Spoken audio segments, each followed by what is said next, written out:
We've already told you a lot about the 300ZX Turbo.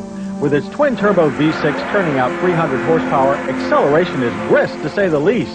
Still 0 to 60 in only 5.7 seconds, and a quarter-mile result of 14.4 seconds at 100 even sets quite a benchmark. Today there's a new power on the road. Today all eyes are on the sports car news of the decade. The first Nissan 300ZX. スポーツカーに乗ろうと思う。